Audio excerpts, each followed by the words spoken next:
This podcast was produced before and during Israel's military campaign in Gaza and South Lebanon.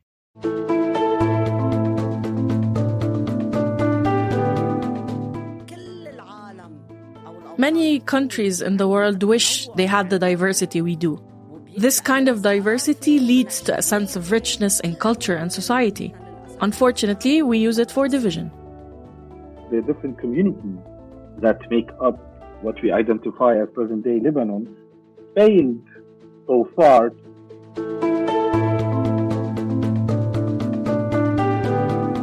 Over the last 4 years, Lebanon, my country, has suffered one of the biggest economic meltdowns the world has seen in more than a century. Our currency has lost 90% of its value. Our annual inflation in 2023 is more than 250%. As each day passes, people have less and less, while everything costs more and more. Food, medicine, electricity, even water. So what are our options? Well, those who have the means to leave the country are leaving. And the rest of us? Do we wait and hope that things are going to get better? Or do we figure out how to get out of here for better opportunities elsewhere? What happens to those of us who can't leave or have nowhere to go? I am Nazih Osseiran, Middle East correspondent for Context, the Thomson Reuters Foundation's digital news platform. And this is Lebanon. Should I stay or should I go? A podcast about how this country's crisis is hitting its most vulnerable people and how they are grappling with the choice of staying here or leaving. In societies that come under extreme stress, you sometimes see people retreating into what's familiar. Social or political groups, religious factions, tribes, and sects. Things that reassure them that they're not alone. But this retreat into familiarity could have another side. One where those who might be seen as different are excluded, even cast out. In this episode, we are going to talk about the deep divisions that have come to define this country and their role in holding Lebanon hostage to chronic strife and underdevelopment.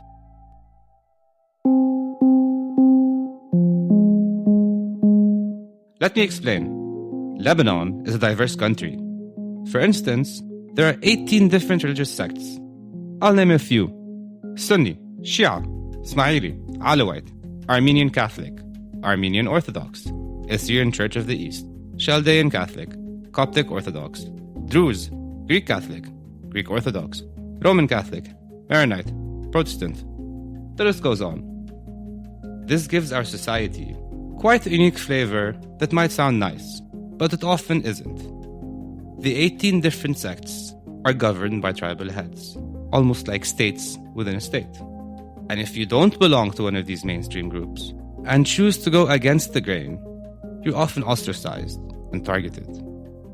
Trauma from past wars, fought along sectarian lines, casts a long shadow on this country. In this episode, we delve into the rifts in Lebanese society and unpack what it means to live here and get a taste of what happens when you don't fit the mold. My journey starts with Ahmad Jaafar, an elder of the prominent Jaafar clan, one of the largest and most powerful in Lebanon. He is seen as someone with significant political influence in his area. He lives in the Hirmel region, located 140 kilometers from Beirut and close to the Syrian border. The region is predominantly Shia Muslim and a stronghold of the Iranian-backed Lebanese political party Hezbollah. If I go to Beirut, I don't belong there. So how can I build a prosperous future for my son? My son and daughter have both graduated, but I can't help find any jobs for them. If my kids can't find jobs, what else is left for us to do? We feel forgotten, and it's not just us, but the region too. I sat with Ahmad in the living room of his small villa as we sipped our coffee. He seemed to me like a man trying to provide for his family and community. I asked him about the divisions between tribes like his in the neighboring towns and cities. We're supposed to be a unified nation from the farthest south to the farthest north. The crisis was caused by the sectarian rifts fueled by the media. Segregation created the crisis. This exacerbated the sectarian divides, which created a disaster for all of us. The politicians we voted for are responsible. We have Sunni families living here, Christian families too. Even our Syrian neighbors from the Syrian border also live with us. Divisions between Shiites and Sunnis is relatively new. I'm 61 years old now. Growing up, we never knew there were differences. Now, all you hear is horror. Horror on Sunni this, Shiite that, Christian this, and Druze that. Ahmad is distraught, not only about the deepening sectarian divides in his country, but also about the future of his 35-year-old son, who's also helping in the family business. He worries about what kind of future he will have. Of course, 100% it makes me want to leave. If the situation allowed me to immigrate in the past, I would have done it. But now, maybe I can help my son immigrate. But deep down, I also can't bring myself to do it. Why is that? Because he's my son. I want to be close to him. I want him to be with his family and in his country. But I'm conflicted. Because at the same time, I want him to have a better life, and I can't get that for him here. You're constantly stuck and conflicted. I'd like to believe I still have another 20 years in me.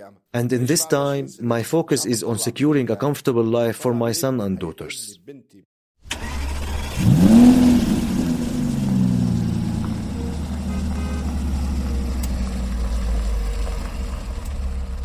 Back in Beirut, I met with Nahida Al Khalil.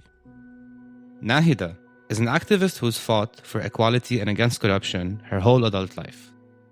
An architect and a mother, she is an emerging voice in the conversation about Lebanon's divisions. One that brushes up against sectarian identity politics that have come to define this country. In a basic sense, there is no state in Lebanon, which means there can be no citizens. We're all subjects of this failed project. The meaning of citizenship is to have a country you can belong and be loyal to, a shared common identity. Instead, we belong and are loyal to tribal leaders. This is the root cause for all our problems in Lebanon. How do you raise your kids in an environment like this one? How do you teach them to be citizens? And how isolated are you in your efforts? No, there are a lot like me. We all participated in the recent protests. More than 1 million people participated in 2019 and 2020. They went beyond sectarianism, beyond regionalism, and beyond genderism. No one thought about male, female, poor, rich, Christian, Muslims. It was beautiful. All in all, it had its impact, and whoever says nothing changes is wrong. There are a lot of people who still want to persevere. With time, they develop, they begin to understand each other and realize that they're not different from each other, that they're all the same. The secular, the religious, the open-minded, everyone's free to be themselves. The most important thing is that there are no infringements on anyone's freedoms. This is what brings them closer to each other. This is what keeps us hopeful. But why do you choose to continue your fight? Personally, I might have to worry about how my son would be treated by society if he's gay, or the treatment my Syrian wife could face when she needs to submit any paperwork to government institutions. These are just a few examples of the problems marginalized people face in this country. So what makes you hopeful there could be a better future? You need to think positively. What you're doing today, your perseverance, is leading towards change. But let me tell you, I didn't want children who turn out gay because I knew the struggles they'd face, especially in such an environment and communal setting. Why would I want them to go through such horrible experiences? I love children. I love them to death. It doesn't matter if it was your baby or mine. I love them. I have 2 daughters and they're both gay. When my friends ask me, what will you do with your daughters, Nahida? I respond, why? What's wrong with my daughters? When my daughters first came out as gay, I went into therapy. The psychologist asked me, are your daughters good people? I told him, yes, they are kind and care about the world. He responded that he wishes he had 10 children like my daughters. It's that simple. We had a prime minister who had a gay son, and this was the case for years. Did anyone pester him about it? We have a religious figure in Lebanon, a leader of a religious sect. His son is gay. Does anyone pester him about it? Do you ever think of leaving the country for a better future for yourself or for your daughters? I don't ever want to leave. I love my language. I love my country. I have a cause. And I have a duty. You have a responsibility towards your country. What kept me going from 2017, we decided to work on the ground with grassroots groups. We initiated a pilot project and worked on it in my neighborhood, where I lived for 24 years in Zukak Leblat. We believed in decentralization, and the people are the center of authority. The people need to participate. They need to ask. They need to develop and support each other. That's the only way we were able to build a strong, caring, developing community in Zukak Leblat. Keep in mind, the neighborhood lacks any kind of animosity towards the other, despite the fact that many sects share the area. Collectively, people need to speak out about what they want. They need to coordinate together to reach solutions, reaching the management they need by participating in local committees. Nahida's pilot project in Z'aq Leblat, a marginalized neighborhood in central Beirut, was meant to propose to the municipal government actual solutions to the problems residents faced. They tackled issues from parking spaces to bigger concepts such as xenophobia and sectarian violence. It empowered residents while creating a sense of community where everyone was heard and respected regardless of their background. I asked her, how do you begin to implement this kind of approach on a bigger scale when faced with a mountain of problems, from sectarianism to corruption? This exchange and coexistence needs a lot of work and persistence.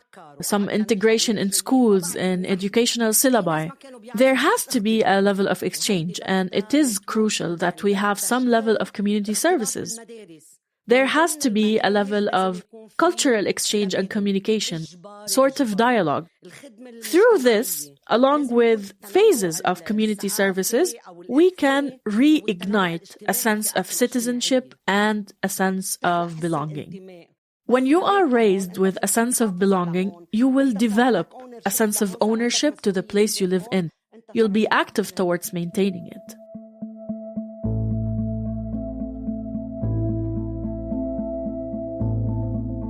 Sometimes, history can teach you things that you can use in your present. I wanted to know how we dealt with our sectarian divisions in the past, and if there are clues in our past that we can use to fix our present. Charles Hayek is one of the most well-known historians in the country. I turned to him for some answers. Keep in mind that the different communities that make up what we identify as present-day Lebanon failed so far to develop a common historical narrative that would give them a common and shared vision of who they are and of their identity. The Lebanese identity is more often perceived as a multitude of several identities constructed on around three main pillars: the communal religious pillar, the regional pillar, and the political pillar. And they both converge. Othering is key in constructing two things. First, the self-representation of individuals and of the communities, and in consecrating the constructed sectarian geography. Naming is used to promote communal solidarity within the community, and this is something that we have been seeing on a larger scale recently in Lebanon. So, briefly, there is no Lebanese identity that has been able to overcome the different communal identities that are constructed on the principle and notions of othering. It seems to me like the space for diversity is shrinking, the proliferation of state-sanctioned violence against LGBTQ plus groups is the latest and most striking example. Do you recognize a crackdown on those going against the grain? These are symptoms of an ruling elite that doesn't know what to offer. They need to offer something. They have been constantly failing to deal with the crisis, even though they are still very powerful, they still control the state, but they need to offer something to their public. Offering the so-called ethical, non-existent battle is one of their strategies. It's not the first time that they use these strategies. These are not linked to the concept of a common Lebanese identity. They are, of course, extremely dangerous, but for now, these can be the symptoms of an elite that has nothing else to offer us but the battle of so-called preservation of traditional values and ethics. Given, and between brackets, even if this is not the main topic, these ideas of traditional values are deeply rooted in misreading, misconception, and largely ignorance about the complex history and cultural heritage of this region. Many in Lebanon, especially the young generation, my generation and younger, feel detached from their society. They're marginalized, and they don't fit in, nor do they subscribe to the religious or political identities imposed on them by society. In this context, can their voices make a difference? You need to keep in mind that the sectarian or political or regional identities are very old and very strong. Lebanon has, at the same time, the uniqueness of having communities that can trace back their origins to late antiquity. It gives you a sense of belonging to a community. It gives you what the state is supposed to give you in terms of rights and duties. And it gives you also an ideological grounding. For the political elite, they have been there for over a century. So they mastered the game of playing into othering and taming and the communities. You know, the political system is based on communal solidarity, is based on clientelism. And this is a system that controls every aspect of the individual's life. It's a very difficult circle to escape. So for the political elite, the status quo is one of the reasons of their survival, and they have been striving to keep it alive. Do you feel like that they are clamping down on our freedoms and pushing more and more of us into our divisions? Is it because they think they're losing control? Given that the political context in the last 20 years have been deeply characterized by stagnation, poverty, you do have extremist ideas that are rooted in misconceptions about traditional roles and traditional values. Society in Lebanon now is mostly conservative. It's a society that is not well informed, and they are instrumentalized in terms of othering to promote the sense of a danger that is facing a certain vision of a society.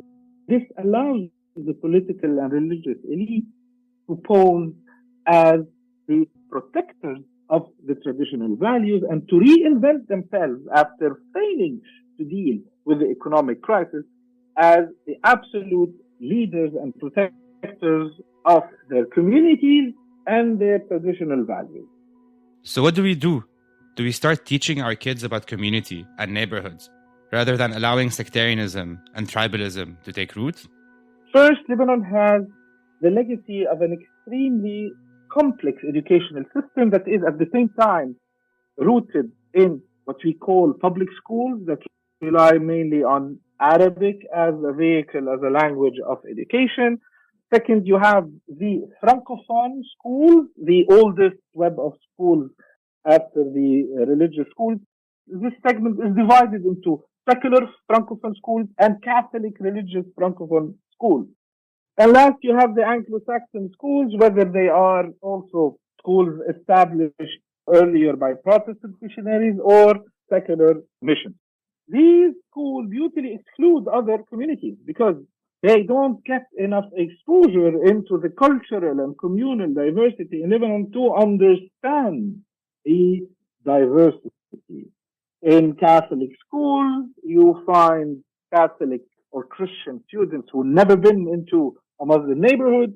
In Muslim schools, you find Muslim students who've never been into a Christian neighborhood, and this adds to the tragedy of an extremely diverse society in terms of religious affiliation, but without the proper tools where they can understand this uniqueness and this richness and live together. So schools, sadly, in Lebanon are part of the othering context. This lack of understanding promotes stereotypes, and stereotypes can easily transform into prejudice, and they can easily justify violence in terms of us and them. It is alarming that we have more and more misunderstanding that is being promoted, either on media, on social media, in education in Lebanon, instead of promoting not the romantic, outdated vision of tolerance of Muslim and Christians living together, but actual understanding of the history and cultural heritage of each and every community to be able to live together. I feel that there is a growing number of people who don't feel a sense of belonging to the country, and for many, this drives them to leave. There are many levels in your question. First, the question of leaving the country because of the violence and crisis, this is of course understandable, but also I might seem a little bit idealistic, but a country will not fix itself with its most dynamic elements leaving it. One of the aspects of the crisis of Lebanon is the aging population. An aging population is never a population that is open to change. The youth are leaving, and it's totally understandable. To claim that this is a Lebanon where they don't find themselves, that the youth that mainly leave are upper middle class or middle class, that are not really exposed to the economic realities in Lebanon, where the majority of the population live under poverty line. We are a country that hides its poor, but now it's becoming more and more difficult. So the problem is not here. The problem is that some political parties are using ethics and so-called traditional system of values as a tool to control society. And they are using cultural also elements to promote a deeper control of the cultural life in Lebanon. Change is happening. Let's focus on that. Lebanon is part of the Levant. The Levant is all about diversity. And whether it is religious diversity, linguistic diversity, ethnic diversity, we need to understand more cultural heritage and history of the region. That was way more open-minded.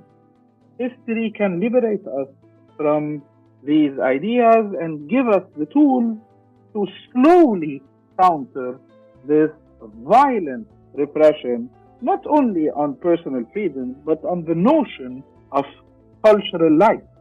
Cultural life and violent narratives cannot coexist.